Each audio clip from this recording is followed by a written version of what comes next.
Continuamos con el seminario virtual de posgrado Salud Internacional Sur-Sur y Soberanía Sanitaria. Esta clase va a tratar sobre la agenda global de reformas en los sistemas y políticas de salud. Específicamente vamos a ver el caso de El Salvador. Partimos de que el sistema de salud de El Salvador se encontraba fragmentado y segmentado en un franco deterioro sistemático de lo público, con barreras de acceso tanto geográficas, económicas e institucionales. Hay que entender la reforma como parte del resultado de las luchas populares que hubieron durante los años 90 en contra de las políticas que quería impulsar el Banco Mundial de privatización de los servicios de salud.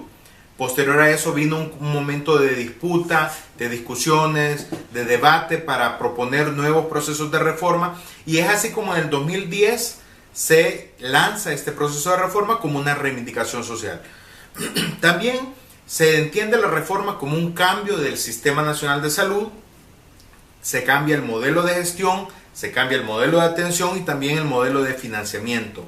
Hay un cambio de paradigma en donde se entiende el paso de la salud como mercancía, como una dádiva, como una caridad, hacia la salud como un derecho.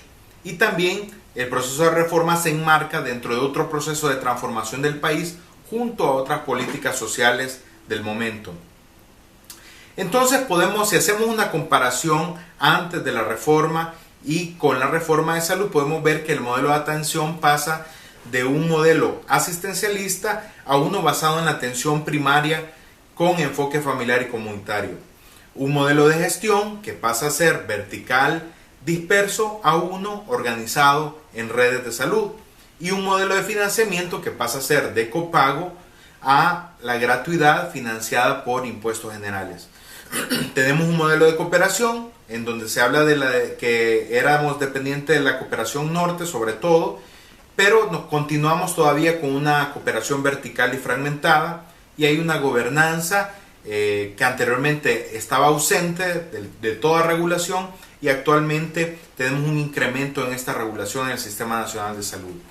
¿Qué resultados podemos resaltar sanitarios del proceso de reforma? En primer lugar, ha habido una reducción de la tasa de mortalidad materna de 66,29 por cada 100.000 nacidos vivos para el 2006 a 27,4 por cada 100.000 nacidos vivos en el 2016. Con El Salvador como uno de los 5 países con la tasa de mortalidad más baja en la región.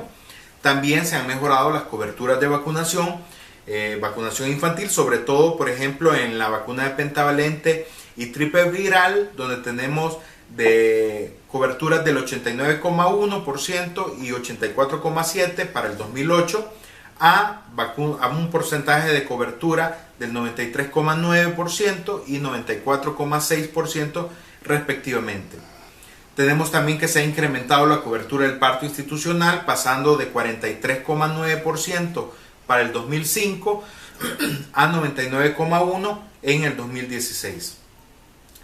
Y se han reducido en 15 puntos porcentuales la desnutrición crónica en niños y niñas menores de 5 años, pasando de 29% que teníamos en el año 90 a 14% en el año 2014. También El Salvador se convierte en el segundo país de la región con la mejor tasa de lactancia materna exclusiva durante los primeros 6 meses de la vida, de 31,4% en el 2011 a 47% en el 2015.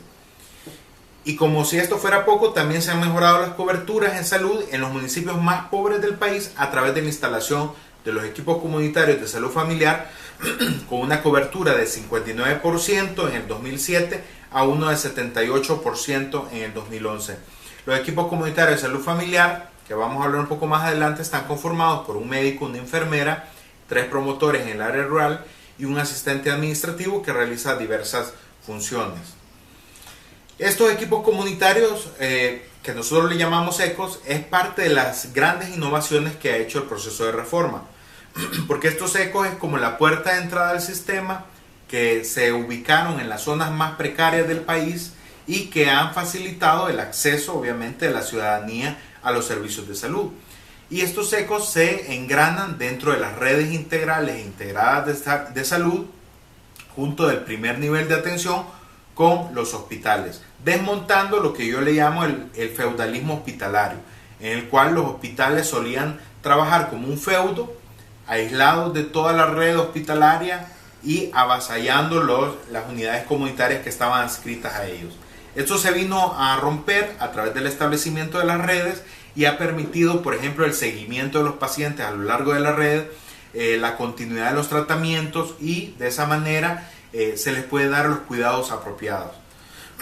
Una segunda innovación que podemos remarcar del proceso de reforma es el espacio del Foro Nacional de Salud, como una instancia que aglutina a comunidades, organizaciones de base, ONG que trabajan en el tema de salud y que han impulsado el conocimiento sobre el derecho humano a la salud, y también hacen procesos de contraloría del sistema, permitiendo identificar fallas del sistema que se pueden, digamos, retroalimentar y que tener la perspectiva del ciudadano que usa los servicios. Esto definitivamente que ha sido un gran paso en este proceso de reforma.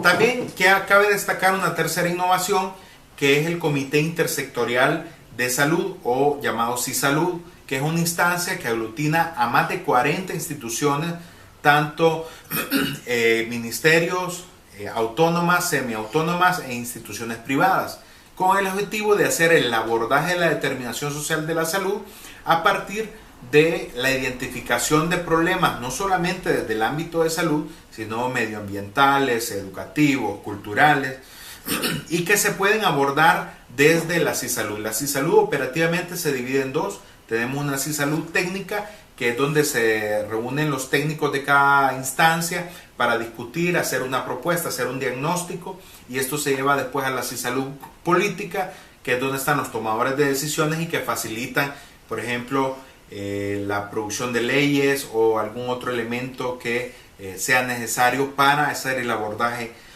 de estos aspectos de salud.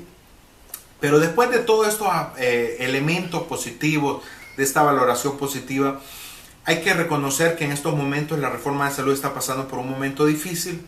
Yo pudiera identificar 3 elementos de crisis que tenemos actualmente. En primer lugar, la pérdida de correlación de fuerzas. En segundo lugar, una materialidad institucional insatisfecha. Y en tercer lugar, una deslegitimización del Sistema Nacional de Salud. Cuando hablamos de pérdida de correlación de fuerzas, estamos hablando que ha habido una ruptura política con las organizaciones de salud. Ha habido un distanciamiento también con las universidades.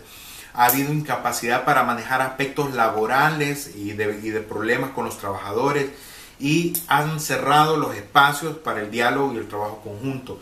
Definitivamente que esto ha hecho que el avance del proceso de reforma se quede sin el apoyo de los trabajadores, sin el apoyo de mucho de la base social que ha impulsado este proceso en su primera fase. También García Linera hablaba de la materialidad de la vida en cuanto a las funciones o esa presencia del Estado en los territorios. Lamentablemente el proceso de reforma actualmente no está garantizando, por ejemplo, que hayan adecuados abastecimientos de medicamentos, de insumos médicos, y tenemos serios problemas en el tema de la calidad de la atención. Mucha gente se queja del maltrato, el personal está sumamente quemado debido a una hiperburocratización de los servicios, porque se llena demasiados papeles en la hora de dar la atención directa a los pacientes, y eso obviamente deviene en una baja calidad de la atención, y por lo tanto hace que las personas evalúen de manera negativa el Ministerio de Salud. Hoy por hoy tienen una evaluación de 5,59, que ha sido una de las mayores de los puntos más bajos en que ha sido evaluado el Ministerio de Salud, y uno de los peores evaluados hasta el momento.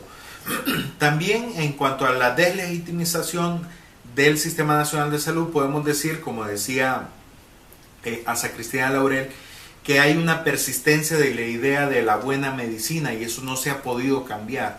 Entonces, en el ideario de las personas está que buena medicina equivale a buena infraestructura, asistencia médica, medicamentos, tecnología sanitaria, y obviamente los reclamos y los señalamientos de la población van en esa lógica. Eso no se pudo cambiar en estos 9, casi 10 años del proceso de reforma. También se han ampliado las brechas de inequidad presupuestaria entre los prestadores de servicios de salud. Es decir, que el subsistema que atiende a los maestros hoy por hoy tiene un presupuesto el triple per cápita para sus asegurados si lo comparamos con alguien que es cubierto por el Ministerio de Salud. Y simbólicamente se ha reforzado la idea de que lo privado es mejor que lo público. Y esto es lamentable porque tenemos, por ejemplo, diputados de la Asamblea Legislativa y los magistrados de la Corte Suprema de Justicia que gozan de seguros privados de salud pagados con fondos públicos, y ellos públicamente han admitido de que son mejores que el sistema público. Y esto hace de que alrededor de solo un 1.3% de la población pueda reconocer todos los logros en materia sanitaria que se han alcanzado. Entonces podemos decir que tenemos una reforma de salud que ha tenido grandes éxitos sanitarios, pero que no logró llegar al corazón de la gente. Y tenemos una reforma que poco a poco se ha ido quedando atrás hasta el punto de quedar encapsulada únicamente al Ministerio de Salud.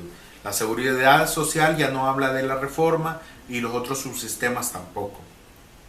Y tenemos también una reforma que está siendo arrastrada por la inercia neoliberal, retrocediendo en los logros. Y esto es porque, como no se le da un seguimiento técnico en algunos aspectos importantes, está cediendo ante las apuestas del Banco Mundial, ante las apuestas del BID y otros organismos multilaterales que están condicionando préstamos, y en todo esos juegos con el tema de los enlatados, con el tema de dispositivos que sabemos de que vienen únicamente a retorcer los procesos progresistas que se están desarrollando. ¿Qué retos tiene el proceso de reforma entonces? Y con esto voy a terminar. Bueno, la reforma de salud salvadoreña solo va a poder avanzar si sabe responder mejor a las expectativas de una sociedad cambiante mediante la implementación de servicios de salud apropiados que satisfagan las demandas y las nuevas necesidades ciudadanas. Y también si logra nuevamente entusiasmar a los trabajadores de salud para que acompañen este proceso. Y para esto obviamente tiene que desarrollar nuevos liderazgos y construir un pacto social amplio por la salud. Muchas gracias, y cualquier duda que tengan la podemos resolver en el foro.